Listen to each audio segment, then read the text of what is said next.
United nation population fund के मुताबिक पाकिस्तान की आबादी सन 2050 में 36 करोड़ होगी। कैसा ही हो कि अगर मैं आपसे कहूं कि सन 2050 में गोल्ड जो कि आज 2,72,000 रुपए तोला है 1,36,00,000 रुपए फी तोला होगा, और स्टॉक मार्केट जो 83,000 पॉइंट्स पे है 45 लाख पॉइंट पे होगी। यकीनन मेरी ये बातें आपको मजाक लगेंगी, लेकिन अगर कोई शख्स 2001 में दूसरे से कहता कि आज से 25 साल बाद गोल्ड 2,72,000 रुपए तोला होगा जब गोल्ड सिर्फ 5500 रुपए तोला था, तो ये बातें उस वक्त उनको भी मजाक लगी होती। सन 2001 में 2,72,000 रुपए का तकरीबन 50 तोले सोना खरीदा जा सकता था। मेरी ये वीडियो मेरी बाकी वीडियो से थोड़ी डिफरेंट होगी फॉर द रीजन दैट ये थोड़ी लॉन्ग वीडियो है, जिसमें हम पाकिस्तान के 5 sectors bank, gold, dollar, stock market और आखिर में रियल एस्टेट की बात करेंगे। We'll talk about their performance in last 25 years. तो हम शुरू करते हैं बैंकिंग सेक्टर से।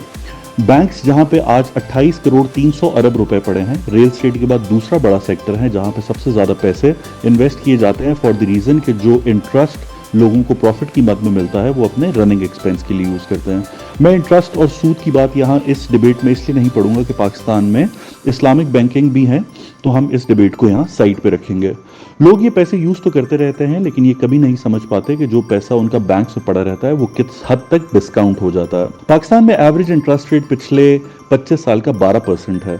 मीनिंग बाय कि अगर आपने 5,500 रुपए बैंक में आज से 25 साल पहले रखे होते तो आज ये पैसे 93,000 होते। ये पैसे 17 टाइम्स बढ़ के 93,000 रुपए तक आ जाते। अब इसी तरह अगर हम गोल्ड की बात करें तो गोल्ड 5500 रुपए तोले जो कि आज 2,72,000 रुपए तोले है। हम ये बात पहले ही कर चुके हैं कि 50 टाइम्स ये अपनी कीमत बढ़ा चुका है। अब सोने की कीमत में भी उतार चढ़ाव चलता रहता है because it is a global commodity. 2008 के ग्लोबल रिसेशन और 2020 कोविड में ये प्राइसेस काफी ऊपर गई, लेकिन इसके बाद ये प्राइसेस भी नीचे आती हैं। हमें गोल्ड की कीमत कम होते इसलिए नहीं नजर आती बिकॉज ये ग्लोबल कमोडिटी डॉलर में ट्रेड होती है, तो अगर कीमत कम भी हो रही हो तो पाकिस्तान में डॉलर के बढ़ते बढ़ते ये कीमत हमें हमेशा ज्यादा होते ही नजर आई है। और अगर डॉलर और गोल्ड दोनों बढ़ना शुरू हो जाएं तो आप ये जो हमने पिछले 3-4 साल में देखा कि गोल्ड 1 लाख से 2,72,000 रुपए फी तोले पे आ गया है। अब अगर डॉलर की बात की जाए तो डॉलर 2001 में भी 51 रुपए का था जो कि आज सिर्फ 280 रुपए का है। This is not even 6 times का गेन। कहां बैंक में 17 टाइम्स, गोल्ड में 50 टाइम्स और dollar not even 6 times grow किया है। अगली बात हम करेंगे स्टॉक मार्केट की।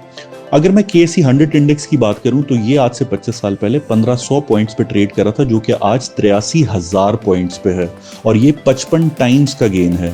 तो अभी तक इन सब सेक्टर्स में द विनर राइट नाउ है स्टॉक मार्केट 55 टाइम्स। अगर मैं इससे भी ज्यादा बढ़ के कुछ विनर स्टॉक्स की बात करूं तो नेशनल फूड का stock for ease of calculation, जैसे कि हमने गोल्ड और बैंक में 5500 की एग्जांपल ली, 5500 का खरीदा जाता तो 5500 का स्टॉक आज 9 लाख रुपए का होता। अगर आपने नेशनल फूड का स्टॉक 5500 का खरीदा होता तो 163 टाइम्स के गेन के साथ आज ये 9 लाख का होता, लेकिन इसके साथ बहुत सारे लूजर स्टॉक्स भी हैं तो इसको हम यार्डस्टिक नहीं रख सकते।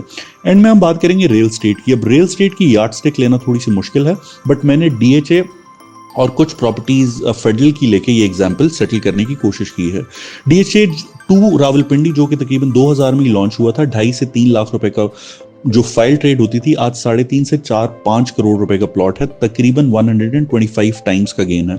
अगर मैं I8 की बात करूं तो ये भी इस्लामाबाद में उस वक्त का एक नया लॉन्च सेक्टर या नया डेवलप होने वाला सेक्टर था जहां पे तकरीबन 600 गज का प्लॉट 12 लाख रुपए का था। आज ये प्लॉट 15 से 17 करोड़ रुपए में ट्रेड हो रहे हैं, अगेन 125 टाइम्स का गेन है।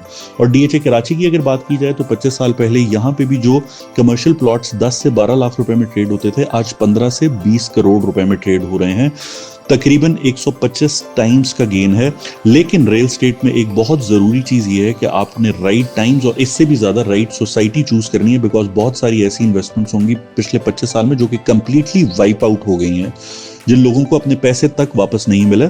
तो real estate stand out to be the complete winner यहाँ पे, but you need to know the right time and you need to know the right place. तो real estate is one sector जहां आपको कभी नुकसान नहीं होगा। और इन 25 साल में अगर आपके पास पैसिव इनकम जनरेटिंग प्रॉपर्टीज थी तो आप अपनी कीमत के जिस प्राइस पे ये प्रॉपर्टी खरीदी गई थी 3 से 4 टाइम्स वो प्राइस भी किरायों की मद में, रेंटल्स की मद में वापस ले चुके होते। तो real estate today is my winner for this investment sectors. अगर आप इस वीडियो में अभी तक मेरे साथ हैं तो बताइएगा कि अराउंड ईयर 2000 आपने आपकी फैमिली ने अगर कोई प्रॉपर्टी खरीदी थी तो उसकी आज की वर्थ क्या है for the education of the complete forum.